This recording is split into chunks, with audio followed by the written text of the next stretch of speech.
In this series of videos, I will explain the advertising business models of the gigantic tech companies, how they compete with each other, and how their products and acquisitions fit into their overall strategies. It's like a mini course. The goal is that at the end, you understand all the mechanics underlying the core businesses of some of the biggest tech companies in the world. This first episode is about Google versus Facebook. It's the basics.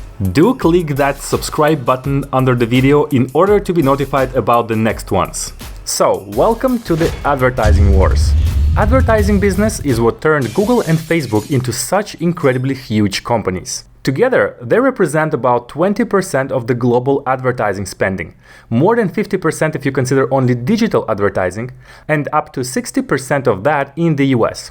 Google is the biggest one, and advertising still represents around 90% of its revenue despite all its numerous other projects. Facebook is about 3 times smaller than Google, but it's still growing and approaching half of Google's revenue in the United States. But how exactly do they work? And is Facebook a threat to Google? In order to understand that, we need to understand how this advertising works in the first place.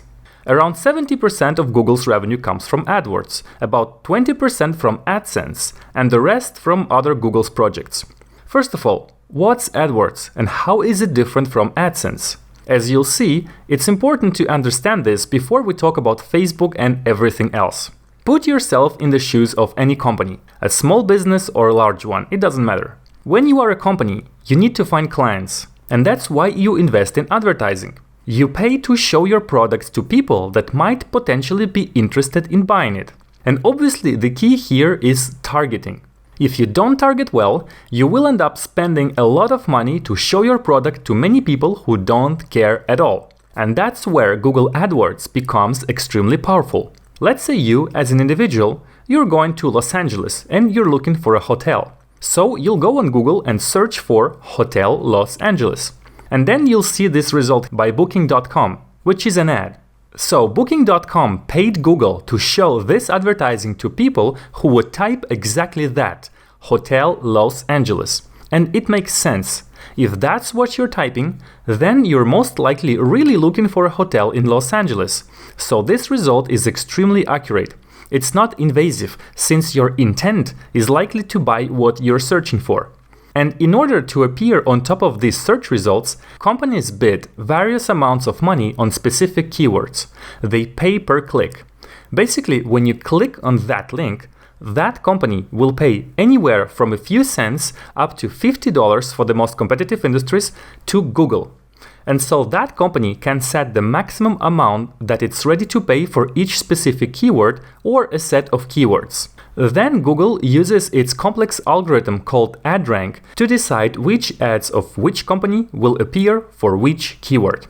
Let's oversimplify it to help you understand. For example, let's say that you sell a product for $200 and your cost to produce it is $100. Now let's say that you dedicate a budget of $40 for advertising in order to keep a margin of $60. So $60 would be your profit on one sale of this product. It means that those $40 for the advertising budget have to generate enough clicks in order to generate at least one sale of your product. This is what we call conversion rate. Let's imagine that these $40 generate 40 clicks on your ads and one sale out of them. So one sale out of 40 is a 2.5 conversion rate. In this case, your cost per click will be $1. So if you find a specific keyword that generates a 2.5 conversion rate, you can set a maximum bid of $1 for that click. And once you'll get 40 clicks, you'll get one sale, all fitting in your budget. Congrats, you found a great spot. From here, it's all about optimization and competition. You need to find the most converting keywords and bid the right price for them compared to your competition. It becomes quite complex. And that's why there are countless independent agencies around the world who help businesses make the most out of AdWords. That's why Google AdWords is extremely powerful when it comes to targeting. Businesses can find out the exact keywords that people type when they are looking for a certain product or service. It's not invasive. That's how they can target those which are on the verge of making a purchase.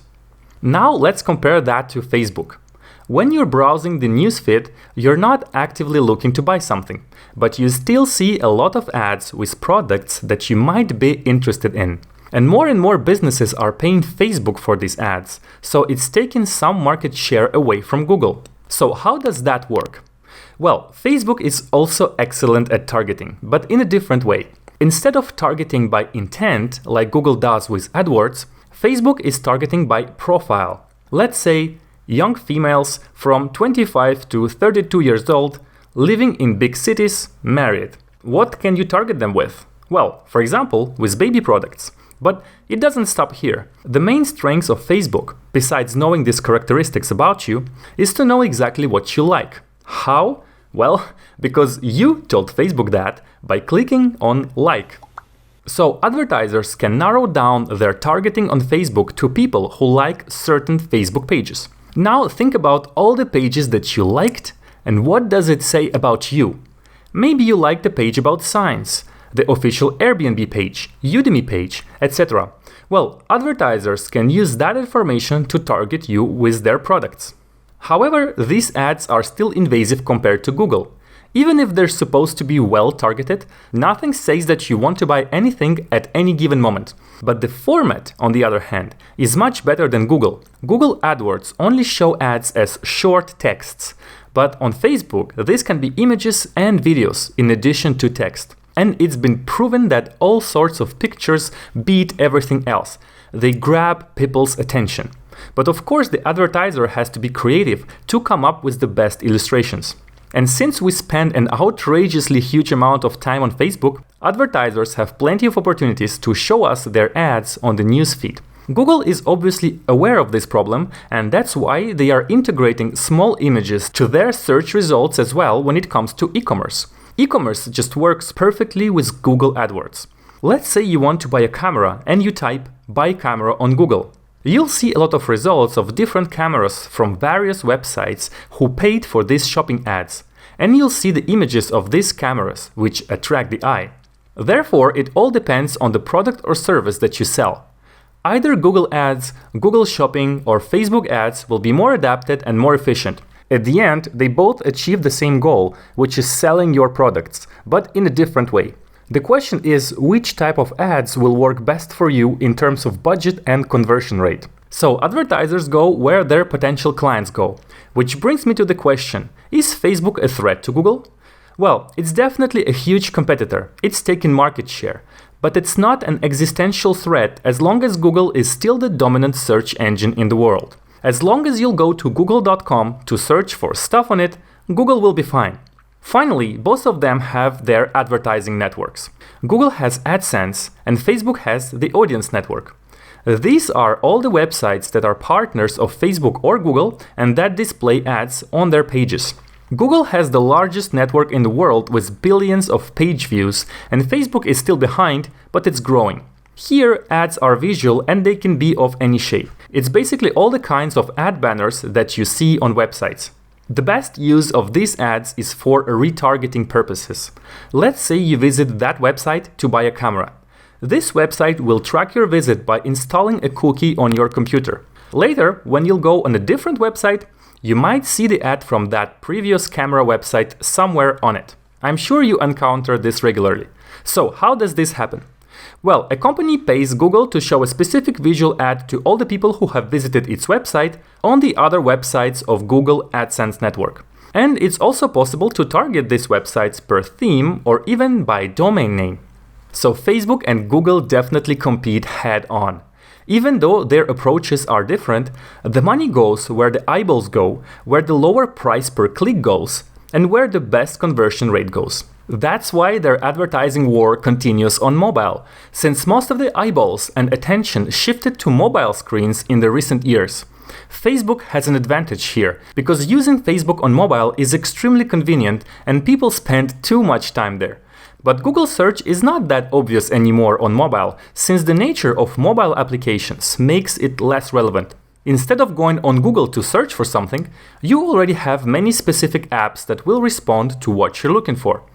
But Google is a genius company, so don't worry about them. This was an introduction to the Google and Facebook ads, but there's much more to their war than what I've covered in this episode. In the next videos, we will keep exploring the different facets of the advertising wars between tech giants like Facebook, Google, Amazon, Bing, Snapchat, and many others.